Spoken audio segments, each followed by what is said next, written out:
Okay, thanks so much. I'll be touching on two topics today. First off, I want to talk about the different approach that we've seen in this pandemic to big business versus small business.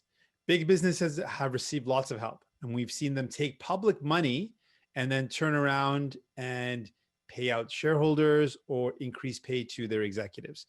We've seen companies like Sienna Care, a for-profit long-term care home provider, take public money and then pay out dividends to their shareholders. We've seen this Liberal government continue to help big business do very well in this pandemic, and they've made profits. They've just gotten by. They've actually done very well. While small businesses have been struggling, it's been hard for them. Lockdowns have meant that they've been sometimes forced to shut their doors. As many times, small businesses are worried if they're ever going to be able to reopen. We need to change this approach. And so we've proposed a number of measures. While we see big corporate grocery stores like Loblaws take public help or make record profits and then cut benefits to the frontline workers and then pay out massive bonuses to their executives, we see small businesses struggling. So our proposal is one of many. We said that we need to have a wealth tax on the ultra rich. Specifically today, we're talking about our pandemic profiteering tax. We're the only party talking about revenue.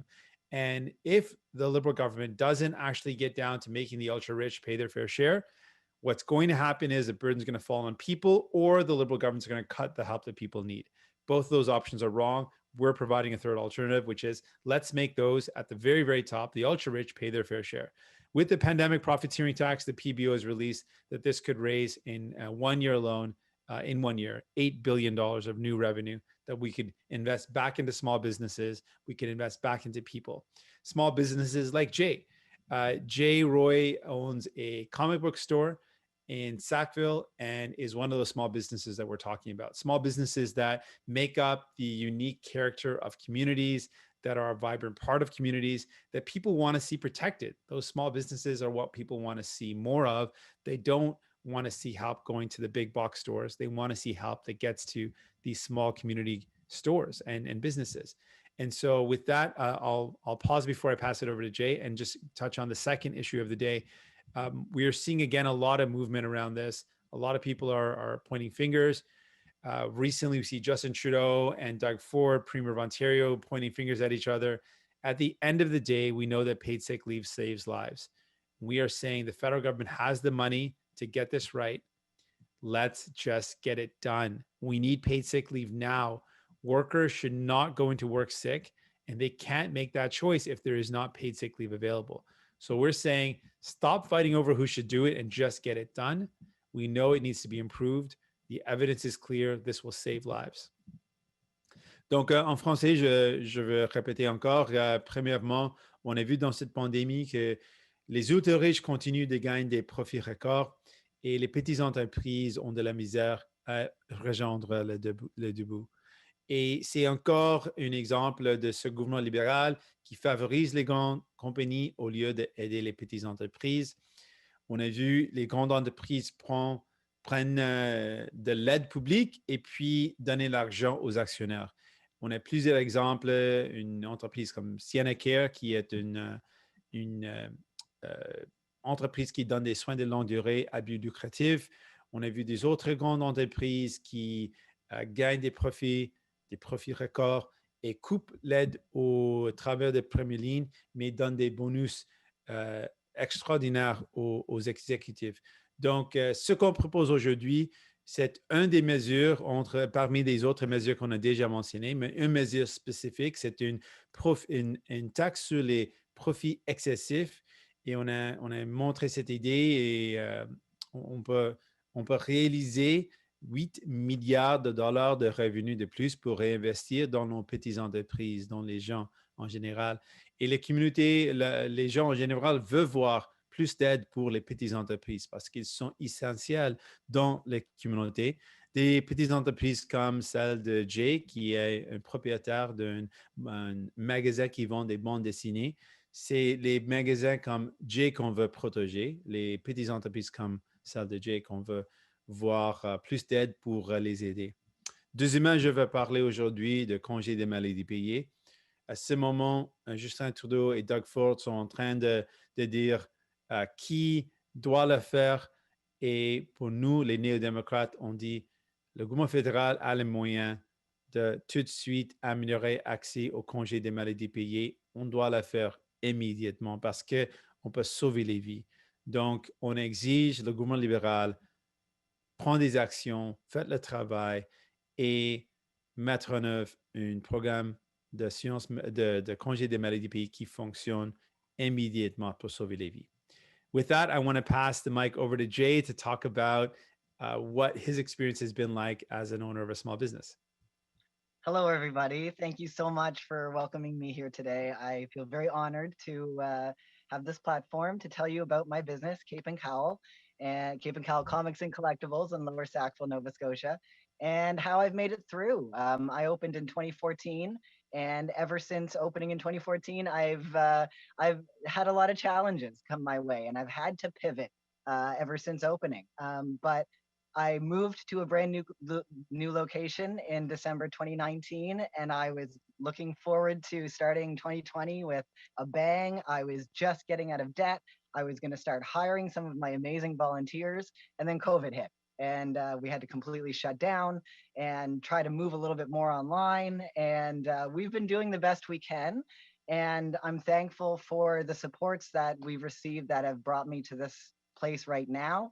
But I was just this close to get out of debt, and now I'm still here, but because I'm in debt again to the government. So I feel like a lot of my friends haven't made it through even that far, but those of us who have, we were just ready to get out of debt, and now we're back in debt. So it's a little disheartening seeing all of these big businesses charge tax and then not pay it, and then all my small business friends and myself are working so hard every day at trying to find new solutions and new strategies to make it through every single day, one day at a time.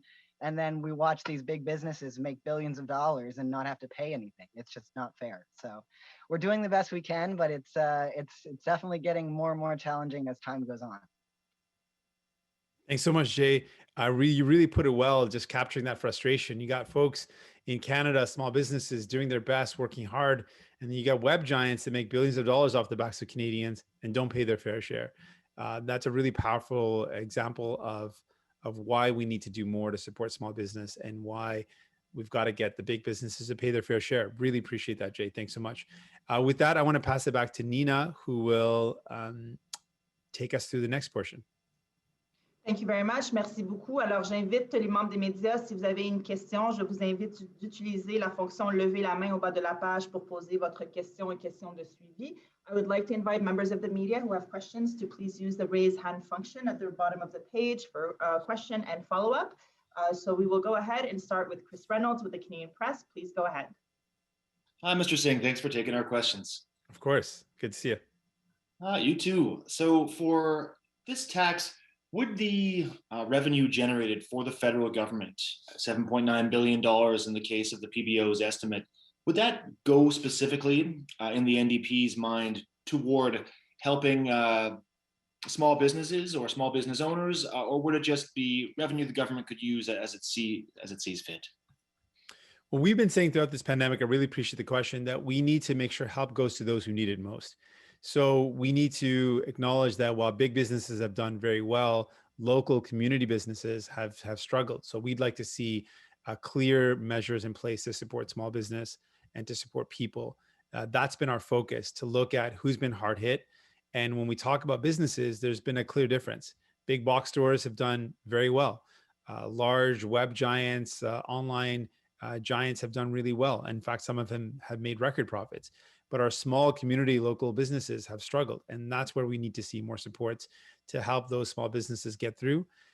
For a lot of people, those are the businesses that they really look at that make up the unique nature of their communities. They look at the local business that sells comic books or provides food services or other services. They look at those as really what makes their community so special and unique.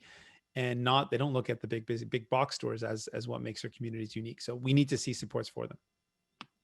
An unrelated question here. At least one Conservative MP has expressed interest in the idea of compulsory voting, mandatory voting, like in Australia at the federal level. I'm wondering if that's a concept you've given any thought to as a possibility to enhance turnout at Canadian elections, or enhance, I guess, democracy, you might say, if you're being theoretical? Yeah, I've looked at it before. I know that Australia does it. I think that what I really believe in is just making voting as easy as possible, as accessible as possible. I think that's really where I would like to see more emphasis. I've talked about lowering the voting age, getting kids in schools, in high school, to start voting, and to create that culture of voting there. I think those are some of the things that I'd put more my emphasis more on, making it as accessible as possible, as easy as possible to vote, and encouraging younger people to vote, so they start at an early age and it becomes a part of the culture that you just vote. Those would be my where I would emphasize. Merci beaucoup. Thank you very much. Next, I have Chris Nardi with the National Post. Please go ahead. Morning, Mr. Singh. First question is about this amount. So $8 billion, is that more or less in line with what you estimated this would bring in? Is that less than you thought, more than you thought? Kind of quantify that for me. No, it's a very significant increase in 1 year. That's a massive amount of new revenue. So it's one piece of many, though. We've talked about a number of different pieces. Closing offshore tax havens would increase revenues as well. We've talked about making sure web giants pay their fair share. Right now, they don't at all. We've also proposed a wealth tax on extreme wealth, on those who've got fortunes of over $20 million. What we're posing are a host of measures, and today's announcement is one that the PBO has assessed and looked at the impacts of, as real tools that will genuinely raise some significant revenue that will help us invest in people, help us invest in small business. So this is just another example of what we can do. And these are just ideas that we want the Liberal government to consider. Like, why not look at making the ultra rich pay their fair share? Why not bring in an excess profit tax? We've done it in the past. During the World Wars, it was done as a way to acknowledge that some companies are doing really, really well and in fact are making excess profits, and they should be contributing their fair share. And on a slightly different topic, I was reading my colleague's story this morning on how on Bill C-10 and broadcasting regulation, and the fact that new amendments that brought forward by the committee and the Liberal-dominated committee on Friday would open the door basically to regulate private content on YouTube and other platforms where people post their own videos. Will you support the Bill C-10 with these amendments? We've been calling for a long time that we need to do a better job as a government, of making sure that misinformation, hateful messages aren't spread online. And we've seen that online messages have radicalized people, have resulted in violence that has put Canadians at risk. We said that those web giants aren't able to do it. They are not in a position to properly make sure that those hateful, divisive messages that purposely incite violence and hate are not propagated or spread. And so we support that principle. We've long called for that. We need a strategy to tackle online hate and those messages. We will take a close look at the amendments and a close look at the bill before giving our final position. But the principle of making sure we stop the misinformation that results in things like Asian hate. We've seen hate against people based on their sexuality, based on gender. We've seen hate directed towards people based on religion, all because of messages and misinformation online designed to do very much that. So we need to tackle that, and we're open to that. Merci beaucoup. Thank you very much. Next, I have James Munson with Bloomberg. Please go ahead. Thanks very much. Mr. Singh, I was wondering, now that you have this report, will a excess profits tax, or perhaps the package of tax-related or policies and fairness-related policies, will that become something you will make necessary for your support in negotiations with the Liberal government in the House of Commons? How would it figure in how you support the government in the coming months? Well, we certainly want to see some action on this, because we know that people are worried about the cost of this pandemic, and they're worried because they don't want the cost to fall on them, or they don't want to see help to people be cut. This is a real alternative. The approaches of Liberals and Conservatives in the past has always been either put the burden on people or cut the help, austerity or increasing the burden on people and small businesses and working people. We are proposing a third option. We're the only party so far proposing this. And we have been fighting hard to say, this is the way forward. This is how we invest more in people. This is how we pay for the recovery and the pandemic. So we believe in it. We're going to continue to push for it. And we want to see action from the Liberal government. So future negotiations will include our continued push to make sure that the ultra-rich pay their fair share. And you've mentioned the shortcomings in your view of the Liberal plan. They're going to be creating several types of new sales taxes on large tech firms. They've unveiled their new luxury tax, new limits on the interest deductions that companies can make. So I'm just wondering, maybe, so that's what they'll say, in response. We have the Liberals have a number of policies to address some of the same issues. I'm wondering if you could just maybe go a little bit more specifically about why those are not enough. Is it the amount? Is it who is being targeted? Is it the how these profits are being targeted?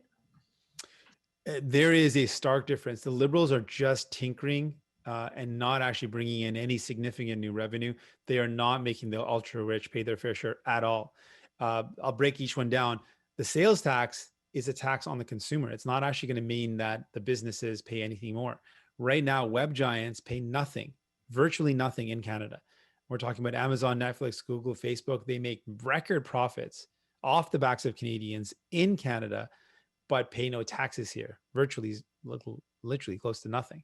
That is not going to change with the Liberal plan. They have not had the courage to make them pay their fair share. France, for example, put a tax on revenue. That is the courage that we're talking about. Let us make sure the ultra rich, and particularly in this case, the web giants pay their fair share.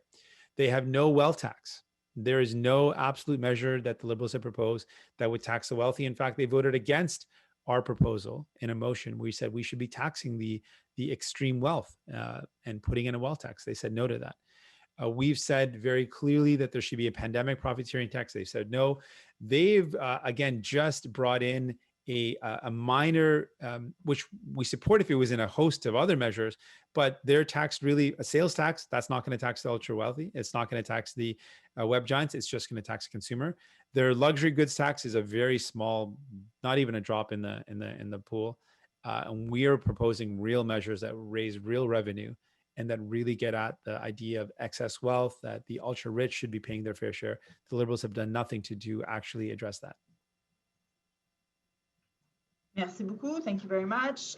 Prochainement, j'ai Raymond Filion avec TVA. C'est à vous.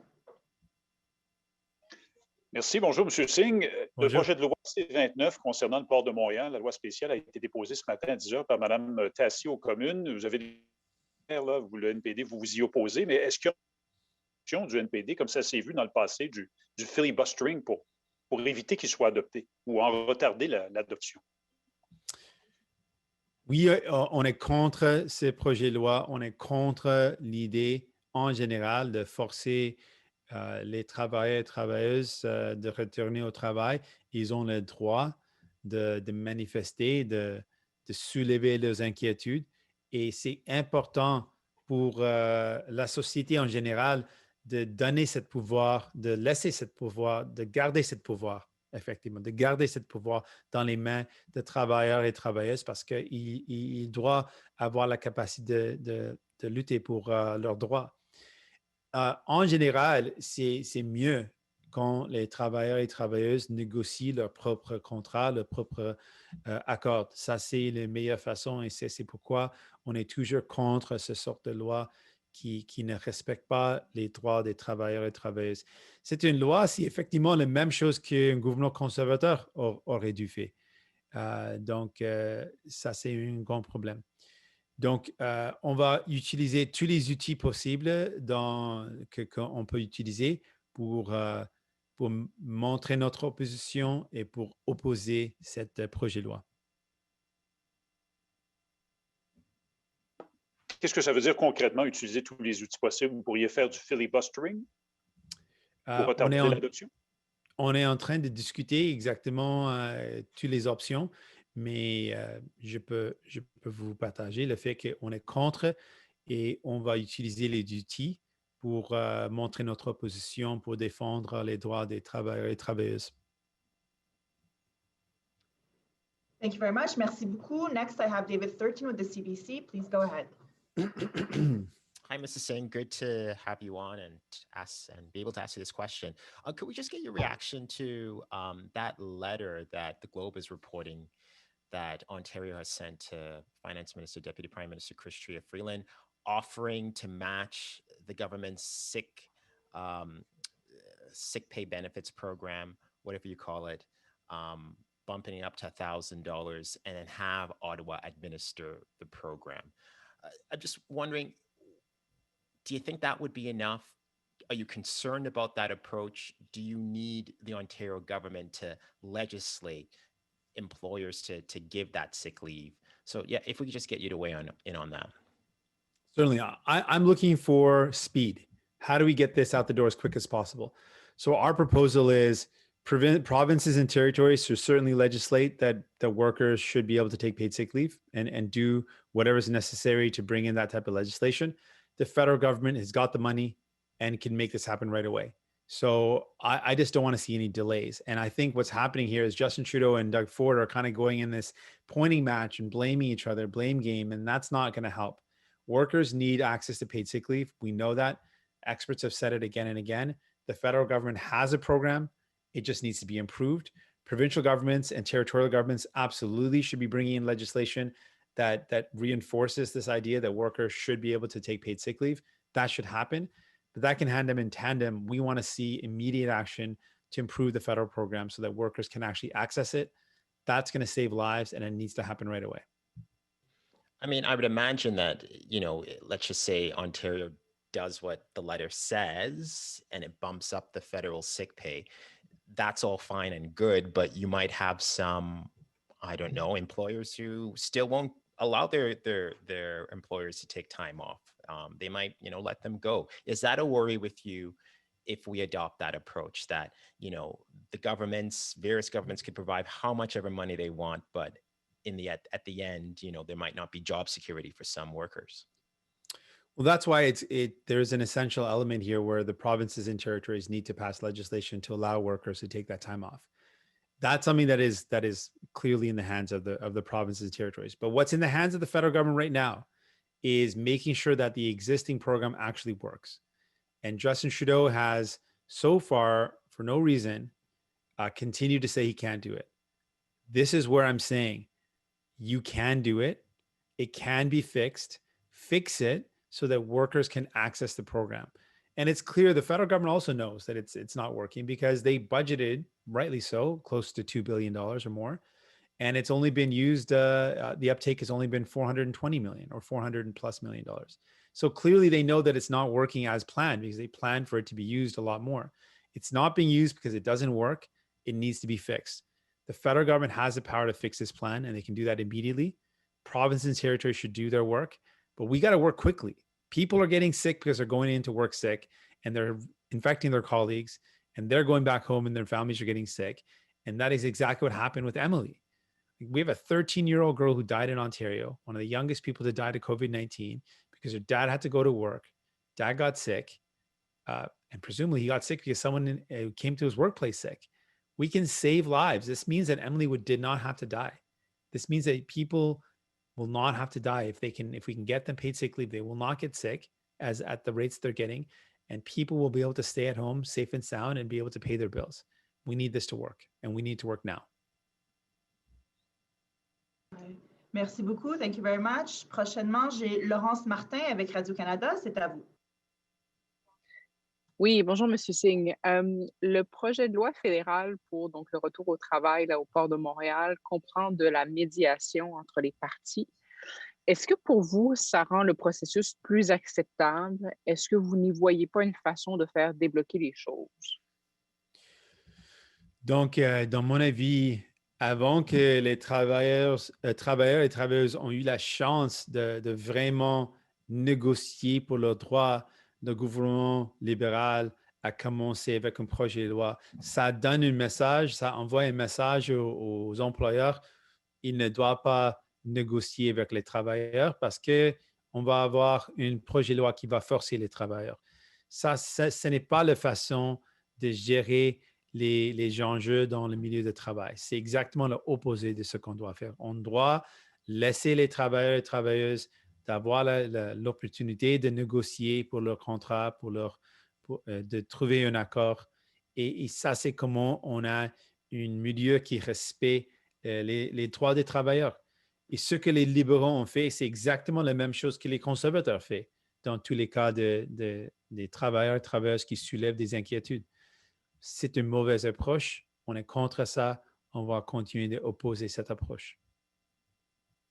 Puis, une autre question sur un sujet complètement différent, sur les tests que doivent passer les travailleurs temporaires, les snowbirds qui arrivent au pays. Donc, c'est avec l'entreprise Switch Health. Et il y a des gens qui se plaignent et disent que ça prend beaucoup de temps. Ça prend plus que 14 jours même pour avoir le résultat du 3e test, là, celui que vous devez faire durant la quarantaine. Et donc, il y a des complications avec ça. Il y a des gens que ça fait 18 jours qui sont encore en quarantaine parce qu'ils n'ont toujours pas le résultat de leur test. Qu'est-ce que vous pensez de cette situation-là et qu'est-ce que vous pensez que le gouvernement fédéral devrait faire dans cette situation? Mais ça, c'est inacceptable. Une attente de 18 jours pour des résultats, non, c'est pas acceptable, pas du tout. On a vu en général avec l'approche du gouvernement par rapport aux frontaliers, quarantaine, que c'était vraiment un échec. Et je suis triste de dire ça parce que je veux que ça fonctionne. Je veux qu'on ait un système qui vraiment aide à protéger nos citoyens et citoyennes et un système qui est juste. Mais jusqu'à ce moment, on a plusieurs exemples du gouvernement libéral de manquer leur responsabilité, avoir un plan qui fonctionne et on va continuer de mettre la pression pour avoir un plan qui protège les Canadiens et Canadiennes, qui fonctionne, qui est juste, qui est équitable, qui est efficace, parce que jusqu'à ce moment, ce n'est pas le cas. We have time for just one last question. I have Jolson Lim with iPolitics. Please go ahead. Hi, Mr. Singh. Thanks so much for taking our questions. On your proposal today, I know it isn't sector specific, but I was wondering if you could be more specific as to what kind of events informed your decision to propose an excess profits tax during this pandemic? Was it e-giants? Was it big groceries, for example? Yeah, it was actually both. We were looking at this pandemic and just how it impacted different people, but then we also looked at how it impacted different businesses. We thought, we saw businesses like Jay who are small businesses that are struggling in this time. It's been really tough. They've been working hard to try to find solutions, and it's been really difficult. Then we saw on the flip side, we've got Amazon making record profits, making more money than they've ever made before. And then we started seeing more and more evidence, the wealthiest Canadian billionaires increasing their wealth by $62 billion, that the richest companies found ways to not just get by, but to make significant profits, and in many cases, record profits. We looked at the corporate grocery stores, we looked at the big box stores and said, okay, this is wrong, that these are the companies that are doing so well. They're getting public health too, help. A lot of the big companies that are making profits also took public help. And so he said, well, this does not make sense. This approach is a failed approach from the Liberal government that helps big business, that supports the largest companies, that they turn around and make record profits and they don't pay their fair share. And so he said, we've got to have a fair approach. And this is very similar to what happened after the World Wars. As a society, we said, there are some companies that are profiteering off these wars. And we decided as a society at the time to bring in wartime excess profit taxes, profiteering taxes. So we were inspired by that idea and said, well, there are a lot of companies that are making record profits that aren't paying their fair share, and they should be. And the question came down to who should pay for this pandemic? Who should pay for the recovery? It certainly shouldn't be a business like Jay, who's already been struggling. It certainly shouldn't be workers that have lost their jobs and are struggling. Well, who should it be? Probably the ones at the very top that have actually made record profits. They should be the ones that pay their fair share. It just seems fair to me. So it was really a question of fairness and of doing the right thing, and then using that money to invest in those small businesses so they can continue to thrive, continue to create jobs in their communities, and continue to be the businesses and services that people really count on when they think about what their communities mean. Yeah, that's why we were motivated by it. I really appreciate the question. And on another note, on paid sick leave, you're the first to propose something at the federal level back in May. I believe. We got the CRSB, we got the Safe Restart Agreement. Is what we're seeing now what you originally envisioned as to what, I guess paid sick leave would look like at the national level during this pandemic? And what do you think went wrong, since May, that we're seeing kind of this, this kind of failure, especially in Ontario, in regards to that? Yeah, I really appreciate the question. We fought for paid sick leave because we knew that it was essential. So we were early on this. We fought for this. We said our support actually for a very crucial moment where the Liberals needed support. We said it's only going to happen if you bring in paid sick leave. And so we initially got the commitment, but they didn't follow through on it. So we continued to fight, and then they finally followed through. Early on, when they introduced the paid sick leave program, we noticed three problems. And this was right off the bat. When the Liberals introduced the program after we fought for it, there were three problems. One, it wasn't flexible enough. People told us they needed to take a day or two off. They needed to take a couple of days to figure out if they had the symptoms, if they needed those to resolve, if they could resolve before having to take a week off or something like that, or to really quarantine. So we said off the bat, we needed it to be more flexible. Secondly, said it didn't cover enough of the workers' pay. If it's a question between going into work and getting your full day's pay or staying at home and not getting enough to cover your bills, then people aren't going to take the paid sick leave. It's just an impossible choice to put people through. They've got kids, they've got families, they've got bills to pay.